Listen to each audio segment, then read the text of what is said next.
All right, welcome back. We are here for episode 53, which I'm sure is going to be a fairly spicy conversation. So if you're joining us, please chat. I want your opinions. I want your thoughts. I don't care if they disagree with mine and Darren's. I think we have had some conversation already today where Darren's already talked me off one ledge that I was on. So we're here to talk about the Tik-Tok problem, as you see in Darren's screenshot there. And we're talking about how Congress has now, at least has started down this process of trying to force them to sell to an American company or get out of the United States. Darren, do you want to give some background? Take a little time, introduce yourself, give some background on the whole China thoughts, Darren, on where you're coming from on this, and then we'll get started into the topic. Sure. So Matt, thanks so much for having me on. So as those who may or may not know, I'm a retired FBI special agent. I spent 20 years doing cyber and counterintelligence matters. My first squad, it was a cyber squad that did both national security and criminal stuff in Charlotte. And I ended up moving through a course of my career to do cyber the whole time, and then counterintelligence was added in for kind of the last 9 years. And so I looked at the China issue, the Russia issue, the Iran issue, the North Korea issue from a different perspective than most folks may generally take. So when TikTok became a big issue, I was kind of one of the first ones. I call myself on LinkedIn the town crier for TikTok, because I think there are a host of different issues that TikTok brings to the table that people don't recognize. Now, if you're a bakery and you're using TikTok to advertise your bakery, your risk from TikTok probably fairly minor in that respect. Let's go back and talk about China just from a perspective of why TikTok's important to them and why there's so much pushback on their side to keeping this application under their control. So, China is one of our largest, if not the largest, global competitor, I guess, from a nation state perspective. So, they want to be the global hegemonic country in the world, which the U.S. currently is. So in 1999, let me go back just a little bit, that China recognized that they cannot defeat the U.S. under traditional military firepower, if that's something they wanted to do. So in 1999, two generals in China came up with wrote a book called Unrestricted Warfare. And they listed out a whole different ways that China could defeat the U.S. that was not militarily based. Part of it had to do with asymmetric warfare, which is now we know China cyber operations fall in that realm. And one of the other areas that they listed in here was psychological warfare. And that's kind of what TikTok does. Because the algorithm is designed such that it provides information to those people on it that is largely oriented to kind of make users think badly of the U.S., as we've seen with a host of different issues. China's geopolitical aims are not the same as the U.S.'s. So there's a whole host of problems that TikTok brings because it's owned by China. Now you can say, well, it's not owned by China, it's owned by ByteDance, right? So let's pick this apart a bit real quick, Darren, because everybody that's in the audience may or may not understand some of the terms and the ways you thought about, like asynchronous warfare. Help me understand that term, at least as you understand it, Darren. So asymmetric warfare means you have one country's military, another country's military, and they launch bombs at each other and they shoot at each other, right? Asymmetric means you use non-traditional warfare methodology. So you may use proxy. So I would argue that like the whole Hamas-Israel thing is an asymmetric warfare in that Hamas is kind of a subsidiary of Iran. This is more of Iran's battle with Israel than it is the Palestinians, right? So that's kind of asymmetrical. When you use your nation state apparatus to steal intellectual property and state secrets from another country, that's an asymmetrical warfare type of activity. Sure. So espionage activities fall in that same space. And I guess as I would define it, there are methods to weaken the enemy that don't get directly attributed to you, right? And when you think about that, that would be a way I would think of asymmetric warfare as well. And when you get into cyber operations, that's one of them, right? Why? Well, stealing our parts and plans vis-a-vis espionage, as well as manipulating the economy and dropping the economy from those efforts and things as well can also be part of it, destabilization methods. But at the same time, if you're familiar with in school, the concept of mitosis, how does mitosis in a cell work? Well, you have a cell, a square little plant cell that's happily living its life, and it starts to divide. All of the things in it push to the sides, it pushes the cell and it splits in half, and then it creates that cell. So this mitosis is the division of something. And so when we think about this, we have a bipartisan system. And that bipartisan system says, I'm Republican or I am Democrat, or maybe some of these others in the middle. But for the most part, it's bipartisan. Meaning, if you could just simply make the two sides hate each other enough, you would drive mitosis that pulls this apart and creates chaos and dissension and loss in our country. And so I think, to your point, some of the things that technology has empowered over the last 50 years have changed the face of espionage. If you think about espionage in the past, you had to get Matt Lee's bearded, cockeyed self physically somewhere, inserted in the community, able to get positions to have the access to the data, and then get the data, and then somehow get it out with getting my head cut off, right? And so you have some real challenges, a very hard problem. But when you get into technology, we have this kind of conflation of two worlds coming together, Darren. We have built shitty technology. It has been built on capitalism. It has been built on this understanding that the maturity of the consuming entity is so low, we can do whatever the hell we want. And we've seen this, right? We've seen this at Facebook. We've seen this all of these places. We've seen this. We've seen this in shitty code. We've seen this in vulnerable. Like, we've had 53,000 or something last year vulns reported on CVEs. Like, Jesus, mate. And so when you get into this world, we've been built on non-secure by design, non-secure by default, to echo, some of Sis's language. But that means that it made it really easy to not put wet assets at risk to do things like these asymmetric warfares. I can steal the F-35 from us. If we look back to China's recent exploits in the beginnings of our DIB, Defense Industrial Base, kind of whole push, they built their version of the F-35 in like 3 years instead of our 25 years. I'm being a little hyperbolous, but the point being, just to set the stage on what you said, and I'll let you get back to it, Darren, China is using those types of techniques, using Facebook against us. But now you have a scenario where China literally owns the Facebook itself, right? You literally have a country. And what can they do with stuff like that, Darren? You could think, I could respond back about Uyghur Muslims in a very bad way in my country. But in the United States, I could pull apart BLM and George Floyd, and pull apart the Israeli-Palestinian war, and pull apart all these things that make massive divisive capabilities, up into and including election tampering in some ways, right? Dependent on the country and involved person. So, Darren, I've said a lot. Your turn. Go ahead, brother. I'm sorry. Yeah, the example you used about having to get your bearded ass over into another country is the exact same analogy I always use. And now you just have to set up 100 balded beard guys in a room and say, go and find Boeing and steal stuff from that, right? I mean, and I can make fake 100 bald guys, right? I don't even have to be the real 100 bald guys. I can make 100 fake Matts out there, if that makes sense. Please don't do that, y'all. No 100 fake Matts, if you don't mind. I digress. I continue. I mean, there was a report Monday that the DOJ indicted a bunch of Chinese actors for AB 31 and all that kind of stuff. So I mean, and the other thing you have to recognize is, ByteDance is not a private company. It has ownership. Quasi, right? But every company in China has some ownership by the Chinese Communist Party. That's how communism runs. The state owns everything. Yeah. Right. So, and there's a law that was passed in China, and I think it was 2017, called the National National Intelligence Act or something along those lines, where the government requires any company within China that if they want the data that company has, they are mandated to turn it over, which is why TikTok is so valuable to China. Because, I mean, think about, I got so many things running through my head. There's a lot of things, so we'll just go through. Yeah, go. Right. So if I'm able to get TikTok on state devices, I now know what all those people that work for the state or work for the federal government are doing. There's 13 additional trackers that download when you download TikTok onto your phone that collect all sorts of different information. Now, the argument is Facebook does the same thing. Google does the same thing. In fact, Darren, Facebook literally did the same thing and just admitted to in Snapchat like 2 days ago, saying that we've been using the VPN service that comes with that. I think it's called OnQ. I can't remember the exact name, under Project Ghostbuster, to inject our certificates so that we can disencrypt all HTTPS that is originating outside of Snapchat and use that from the Snapchat app specifically, obviously, and then use that to actually read everything that's happening in the HTTPS stream, disencrypt or encrypt as an automatic man in the middle. So now, instead of using the term Facebook, let's use a Chinese-controlled entity called TikTok.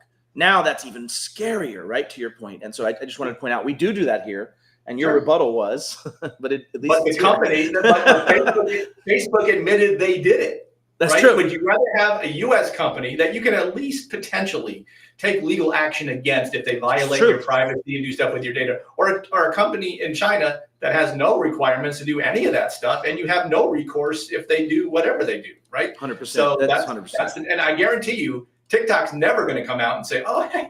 I mean, there's already been reports that insiders have said people in China have access to U.S.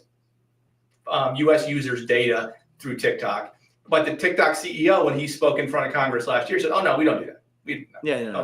No. And I'm pretty sure he rose his hand and swore to tell the truth, but I don't think he did. Because again, what's the repercussions to him? Not much, I would wager, right? And that's kind of the point here. So the other challenge, I think, Darren, in my head, just another piece to kind of pick apart, is that one of the things we fundamentally are different from China, at least in my understanding and opinion, is that difference of separation of the business and the government entity to some extent in the United States, right? You've lived that your whole life as an FBI agent. You haven't had the ability to do a lot of things because of that separation that we have on purpose created. And that doesn't exist in China, right? Everything is somewhat quasi-state and everything is within the control of that state. Well, how does that differ when we now as a state are starting to say, no, we get to control companies and who owns them. And we start. So that's the only piece I think that is interesting for me is it seems like to fight fire, we're having to drift into that fire a little bit in the sense of what we're trying to do here. Say that we're going to legislate a company must sell for no other reason but national security.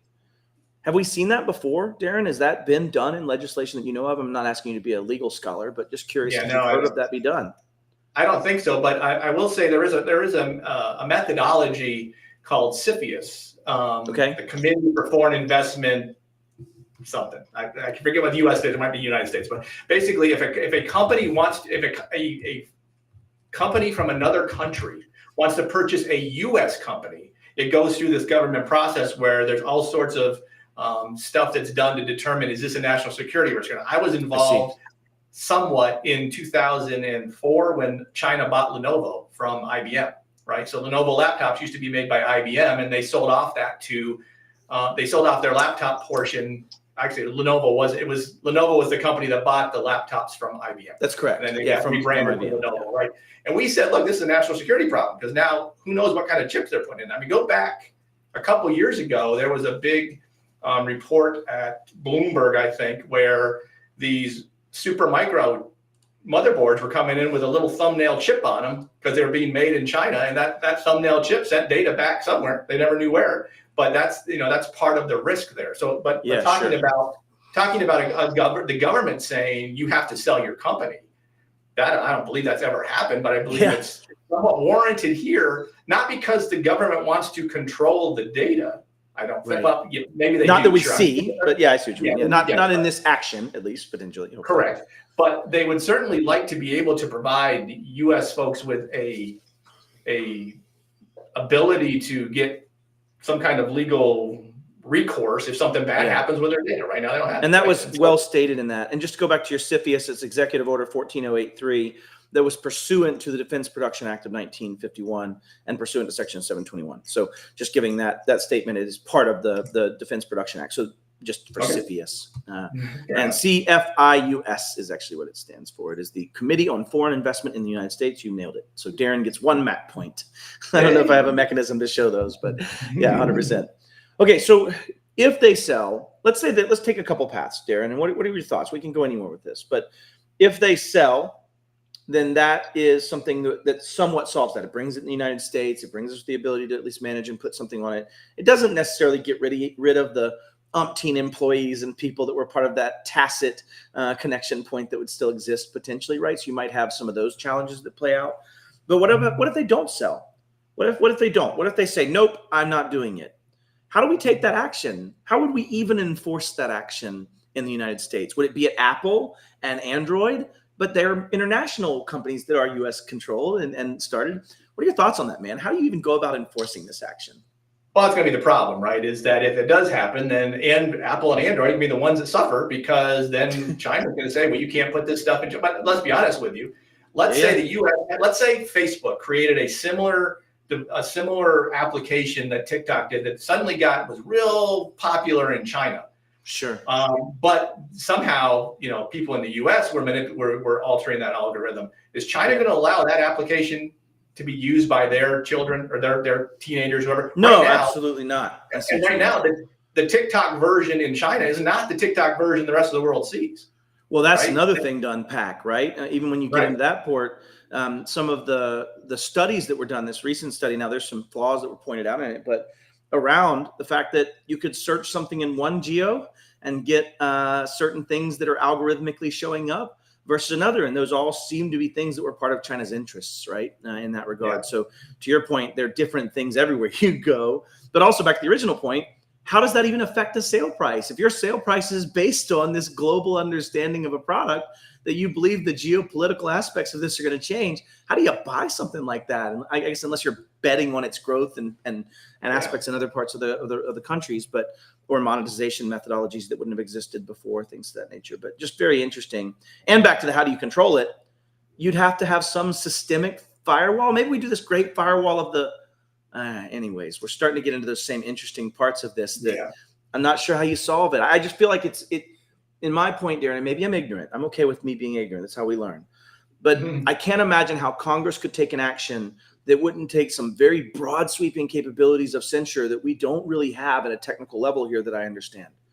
Let's step back for a second on that. Now we are somehow, and maybe we're falsely believing that we have a lot of technical geniuses in Congress that came up with this whole thing. Right? Fair.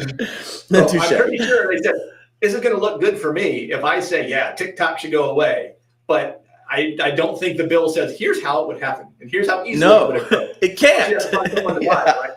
So at the end of the day, it's a good. I think it's good we're having this conversation, because I think having people think about these things we're talking about is important, because at the end, it's something I say all the time on my podcast. You have to understand the threats targeting you. I don't think people generally understand the overall threat posed by TikTok. Now, is it the same threat for everybody? Absolutely not.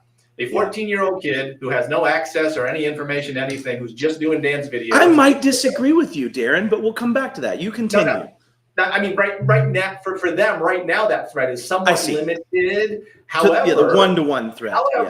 However, if this in 10 years they want to be an FBI agent or a CIA officer because they have a change in heart and say, hey, I'd really like to serve the country, China now has their face, has all sorts of information on them. Sure. That person is going to be very much removed from a lot of capabilities because of the information China is grabbing right now. So again, it depends on the risk, right? There's so many. Well, that's one half of it, right? Because to your point, like, it's what that future state of that person is. That's the same reason I would steal a child's identity in school, because I'd have a while before that would figure itself out, right? And those type of things. I guess maybe I've said too much, Darren. But the point is that I'm almost worried more about the endemic influence problem and how that 14-year-old is influenced by TikTok, less than how that person's stolen from a one-to-one immediate kinetic response, right? Like stealing my identity and then having access to the data I have access to through whatever it may be. I'm more afraid of that 10-year influence of what I expect us to see and have been seeing, right? Like, think about it this way. Right now, how many Democrats absolutely hate Republicans and vice versa? How many people are on that distal end of radicalism that exists today that weren't before? We've had tons and tons of things on both sides from a conversation. Of those, I can't tell you which ones are even real, because you have so much disinformation. I don't know who said this, but there was a quote that it took X number more amounts of real information to overcome one tiny piece of disinformation that's been spread, right? And so you have this problem where we're able to use the fact that there are no identities. I can be anybody on Facebook. If I wanted to go be Darren, I can snag a picture. I can make a Darren. I can make a Darren on TikTok. I can go do those things and be Darren and espouse horrible thoughts that are exactly not Darren. And you would have to go through great efforts to remove the Darrens. That's an inherent and fundamental problem that everybody argues for. And everybody argues for anonymity on the internet. That's the argument. If I want anonymity and protection and the whole reason behind Tor and the whole reason behind some of these things. But at the same time, it's that anonymity that allows me to be anybody I want to be and put out tons and tons of bad information programmatically in ways that allows us to manipulate the psyche of humans. And now imagine that control is in TikTok in China. Now I've got a factory, brother. I mean, I have a factory of 12 billion United citizens across the globe that I can spread whatever message I want. And to your point, back to that book on warfare, I'd rather not have bullets flying at me. I'd rather destroy you in 30 years and just take you. Right. And I think that's the interesting part we find ourselves in. And it's very similar to China's Belt and Road Initiative. Right. If you look at Africa, Africa doesn't own most of Africa, right? If you go look at that, it is a essentially Chinese plant state at this point, from people that have been forced to go move to Africa, live, build companies, all these things that are all part of that same reason for CFIUS to our extent. Yeah, I got so many thoughts on this one, Darren. I think gun to head, this is just a forcing us to talk about a much larger problem, and actually probably a series of much larger problems. The lack of identity, right? I don't have a one-to-one identity. Things that I say can't be necessarily tracked back to me in that way. The lack of ability to even have some type of governance on a web that was designed on IP that's 100% trusted. I just trust that that's an IP and it came here because it got here, right? Like we have fabric problems of our underlying internet technology across the globe that have set these things up. I just think 50 years from now, I genuinely hope things look a lot different than they do today. We're in the Wild West still of technology, even though we're 80 years into technology, let's say. But more on the TikTok part, for your thoughts, and we don't have to beat this whole topic to death. We don't have a whole lot of chat coming in, so we're okay. But sure. What do you think happens, Darren? If we want to go back and look at this later, what do you think plays out? Do you think this bill passes and we go down this path and they sell or not? I don't think so, because several reasons. Well, if for some magical reason it goes through now, ironically, the president said he would sign it. I don't know what that means for his TikTok. I don't know what that means for his TikTok account. Will you have to delete his TikTok account? He can only use it outside of the U.S. Yeah, it's all. Yeah, right. So again, I don't think that the mechanisms for how this would work are fully set out, and so that he may sign it, but again, then it goes to the administrative state, who there may be people in the administrative state who are like, we'll give it a 10-year. It's got to sell it in 10 years. At the end of the day, China's not going to sell it. The algorithm for what they're using is too valuable. They already see for all the other countries they want to attack. Yeah. There's so many other places this is quite valuable for them, for sure. I mean, think about the whole thing a couple months ago, where there were how many thousands or tens of thousands of TikTok users that were pushing this narrative that, hey, you know what? I just saw Osama bin Laden's video about why he did what he did. He makes a lot of sense to me. Right. China's not going to look at that and say, well, I guess we're not doing our job right. They're looking at us saying, well, we are geniuses. So great. Oh, yeah. Yeah, 100%. If I was in their position and trying to fight that mission, I would not sell. I would make the United States probably show their weakness. If I'm honest, if we made this decision to say, here's the law, and we made the 6 months, let's say the administrators agreed with this and it happened, and we now said, you sell or else, and the 6 months comes and we get to a court filing. I would imagine they've got a me in China that has said there is zero chance the United States has the technical prowess and capabilities to enforce this at anything beyond a 20 or 30% level, right? They don't have the ability to force Apple to take it out. Maybe they do. Maybe they go down that route. But I can still go to a web page. I can still go to other methods. I can still use other things to do this. Then you can't stop it. You don't have a DNS methodology. You don't have paths, hopefully, I don't believe that I know of, where they could actually just drop IP traffic on the internet from that space. I mean, we do have Aaron. We do have, I feel like this starts us down a path where discovery will be made that we would have to do things that are very much more like Patriot Act and very less like traditional things we do in this United States. From that, I think probably what China will do is they'll embed a VPN into the app and you just turn it on. And it doesn't done. The US anymore, so no problem. That's it. Done. And that's my point. It's so unenforceable. If I was China, I'd probably let the United States fall on that sword and say, hey, we're not. Hey, we don't encourage it. We tell Americans they can't register. We don't know what to tell you. I don't know. Maybe I'm being an idiot here, but I don't think they can enforce it, and therefore I don't think this goes to pass. I think you see already the protests with the sign, "Don't take our TikTok. We need our dancing." And even the rhetoric. That's the interesting part. The China could spread the rhetoric to say, man, the United States is being a lot like China. I've already seen it. We've already seen those statements be made. And the question is that coming from a stateside citizen and their natural beliefs, or is that the proxy agent of an asynchronous war?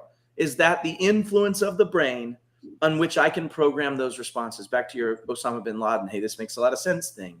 That is done by people creating this position, justifying this position, and then having other people consume that as if it's popular, right? And that's what an algorithm can do. I can force you to see this no matter what. Think about, and if you're listening at home, think about this. How many times have you gone, man, I said the words, I was talking about a bicycle the other day, and I'll give you a horrible one.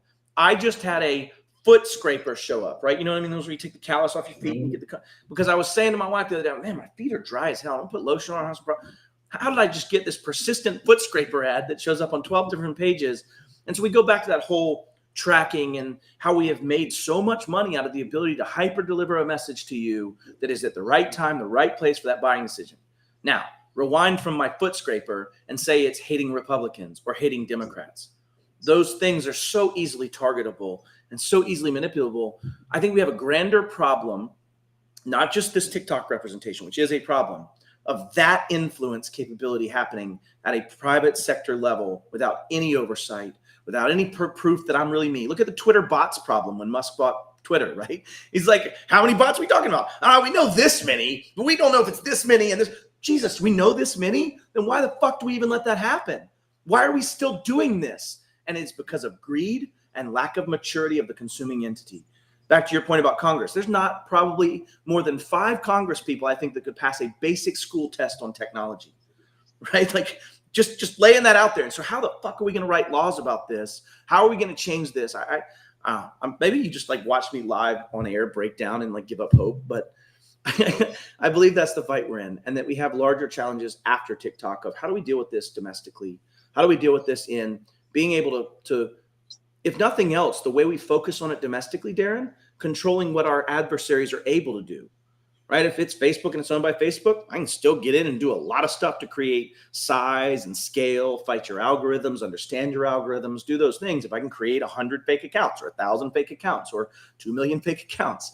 And so you get into this place where at some point, do we have to deal with this anonymity problem on internet systems and services? Is that another one of those things in cybersecurity we'll have to tackle? Well, I think like everybody's personal privacy, anonymity, I think that's a fallacy because I don't think anybody cares about it. If they did, they'd do a lot better job of trying to protect it. I mean, going beyond that. I mean, it's not like even the large companies can protect our data. I mean, proven. Right. Look at the news every week. Yeah. Exactly. So that's why I do a daily podcast, because there's always somebody getting hacked. Right. We're not going to run out of stuff to talk about, are we, Darren? Yeah. So the company, especially the companies that should be able to do it, the technological companies that have billions of dollars that can't spend a little bit of that to put a zero trust format in or something to show something that will work. So it's, and I think capitalism will always be communism. So if a better tool than TikTok comes around, then maybe that would overtake it. I mean, MySpace isn't exactly working today. So we're not doing much MySpacing. Yeah. But here's the problem: is China learned from this. They can say, okay, we'll sell TikTok, you can have it, and then they're going to create another version of something that will eventually take hold and hit that earworm piece that will be designed to isolate it from their control. In other words, 100%. That proxy agent aspect, right? There's those types of things that can play out very easily. Yeah. So that's a great call out. I think if anybody's listening or watching this, because we've got about 15 people or so, it looks like, watching it right now. What are your thoughts? Like, do you think we should ban TikTok? Yes or no? Just at a tactical decision-making level right now, or operational decision-making right now. But then the other piece is, like, how do we start to solve some of the bigger problems of asynchronous warfare with respect to technology, right? In the sense that we have so many ways, so many loose holes, so many terrible designs that we can do these types of things very, very effectively. And then, Darren, back to your principal threat, like, do we have enough authentication systems and things to actually protect ourselves from the data that has been harvested, right? About all these citizens, about the information, dates of birth. And I guess maybe I'll leave you with a practical answer. Don't put your real date of birth in a social media profile.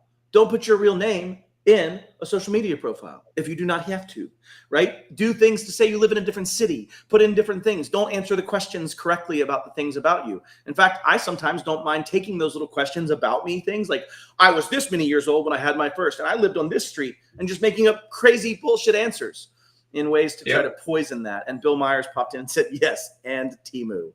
Temu is the shopping app. And what's funny, Yeah. Bill, you get me going on a story here. So remember, Temu popped up in Super Bowl 2021, Darren, I think. It was either 2021 or 2022. And there's the first big hit of the ads, and it came in last year too. But what's interesting is I won't name which research company, but it's another one of the mobile phone anti-malware companies out there.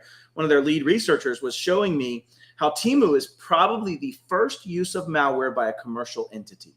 At least it's provable. And if you remember back to Pegasus, Darren, this is going back to the NSO group days. Pegasus was a series of vulnerabilities that were put together into a software that was sold by the NSO group out of Israel to break into with one text message, iPhones and Androids. Like slam dunk, best surveillance tool in the world. And what's interesting is Temu got caught, the parent company of Temu, got caught burying in their code some of these things. And they were actually getting out of the Apple protections. And allegedly, let's just say by research, so I'll say allegedly, a reasonable person would assume that they had used these things to stop you from uninstalling their app, to stop you from being able to access Amazon to compete, and to be able to do those kind of things on the phone. Like you try to open Amazon, it just crashes. You're like, what happened, man? My phone's all messed up. And then you're like, well, I'll order it on Temu. So like reality, you have a Chinese entity that is doing things that show exactly what we're talking about here, Bill. Bill, you nailed it. Like, and they removed the code. It was anyways, it doesn't matter. But the point is that these things are being used as private companies, as proxy extensions of a nation state government. And I'm not saying the United States government doesn't have those. Let's go talk to Boeing. Let's go talk to some, but we have these. We have the Northrop Grummanses. We have some of those, but they're very military related. And they're very tied to that. And we don't see that same evidence. And we do have a high degree of separation in the United States that doesn't exist. So, Bill, I'm with you on it. I would agree with the Temu app as well. Probably some of the others, too, as you get into most of that Chinese piece. The last piece I want to tackle here, because we've got about 15 minutes left, is what does this response look like if we fast forward this? Do we just become isolationists? Right? If you go look even at China in this kind of response, their response to us was, we'll stop buying Intel. We'll stop buying AMD. Right? They're now putting mandates to say you can't own third-party chips, as if to say the United States government's doing the same thing through their proxy extensions of Intel and AMD, right? It started with us, starting with Hawaii, right? And Hawaii gear and those pieces, which is also true. I mean, I don't disagree that we are accurately represented in why we made those decisions, but it keeps putting us in a position where now we're further and further fighting this battle of not buying things together and not doing things. And does that drive us further apart? I guess I'm asking you to be a bit of a geopoliticist, but what are your thoughts on that? I don't think it does, simply because all the innovation occurs here.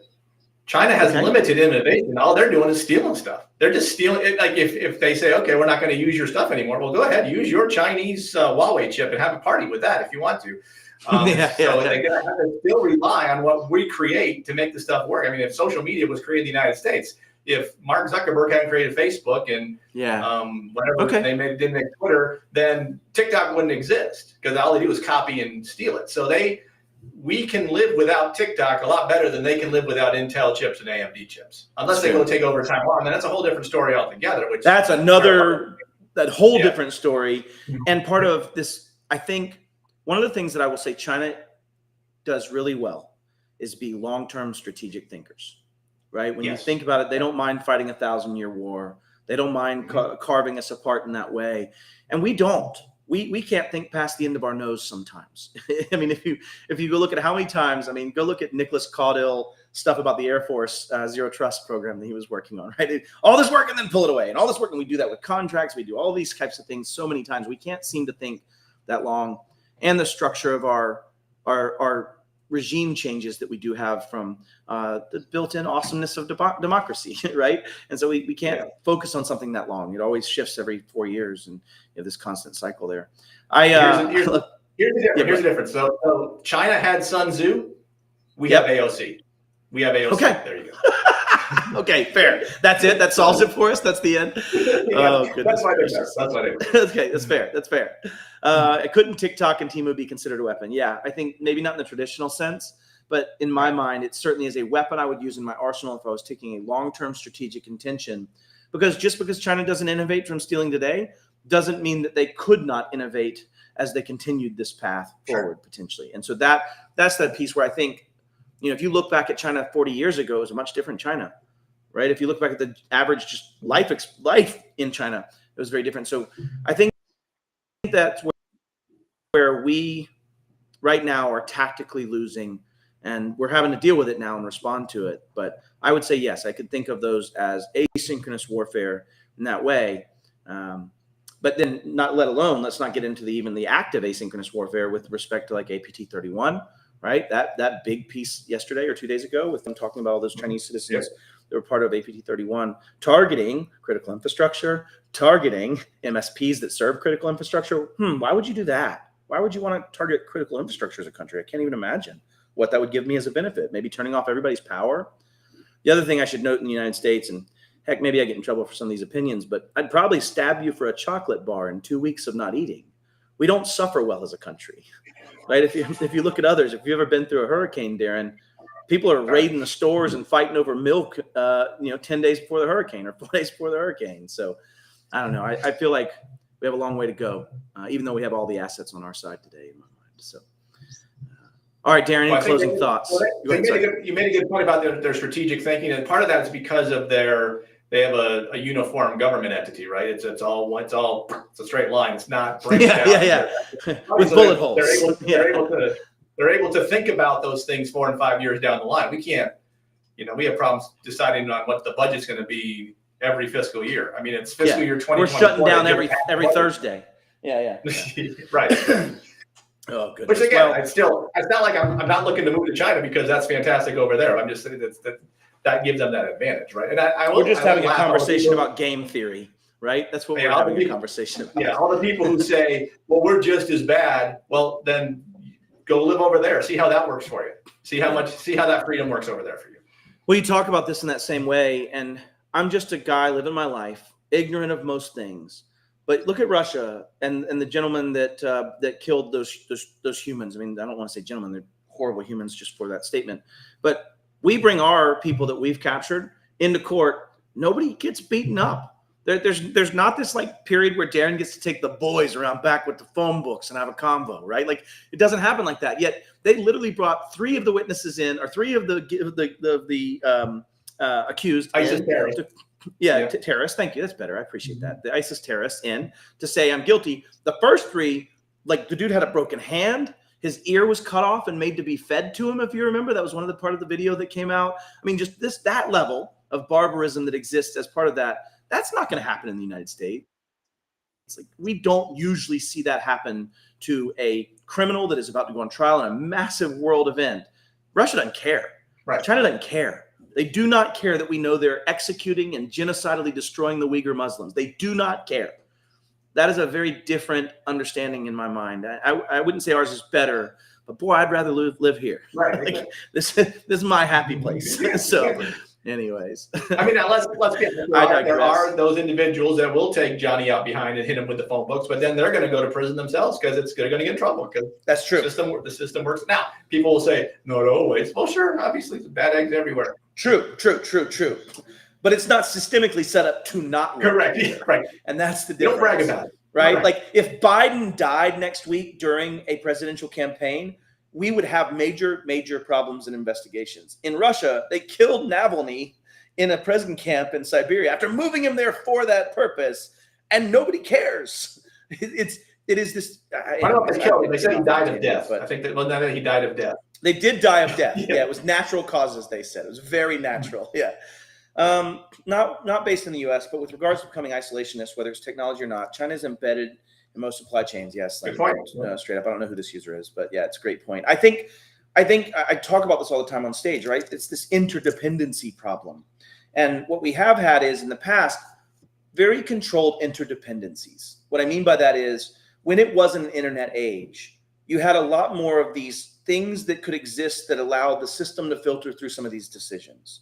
Not necessarily saying they're perfect, but in this world where we have high connection speed, tons and tons of things, rapid growth and expansion, massive globalism. Yeah, you're not wrong. You're 100% right. That's hard to extract. Good call. Yeah, good point. I'll figure it out later. But and that's probably ultimately. Darren, any closing thoughts? Well, I think that point right there is probably ultimately why TikTok will not be sold, because you can't risk. True story. So. Let's go find out who got the vote. It is Niall Concannon. is who said that. So I just wanted to give credit. But I agree. I think this is too complex of a problem. Chances are, within the next 2 days, is the whole reason why the ship ran into the bridge in Baltimore is going to have become some conspiracy theory about something. Look forward to that coming through on TikTok. Oh yeah, look forward to Matt and Darren's next video. Yeah. All right, I think it's time to close this thing out. Thank you all for being here. The biggest thing I want you to take away from this is be very aware of the things that you do put into social media, and also the things you let your brain chew on from those things, because they are definitely weapons inside the United States and outside the United States. And I do believe, if you look at, to like leave us on this one thing, look at Florida. Florida just made a mandatory minimum age for social media. Again, back to the enforcement part of that, and back to that aspect of it I don't even want to get into, because you'd almost have to do human validation to do validation of someone being under or over age, in which case you're now taking away the anonymity part of it and solving that other part of the problem potentially. So, you know, we know this is an issue, and I think I'll leave you with is social media right now is probably more bad for you than it is good in so many ways. I say that as a major user of social media, so take this with a grain of salt. Darren, I really appreciate you, brother. I always appreciate your opinions. Anything to close us out with? No, thanks, man. I appreciate it. I agree with everything you said on LinkedIn. Come find me about social media. Come find me on LinkedIn. Ciao. Yeah, touche. Well played. We're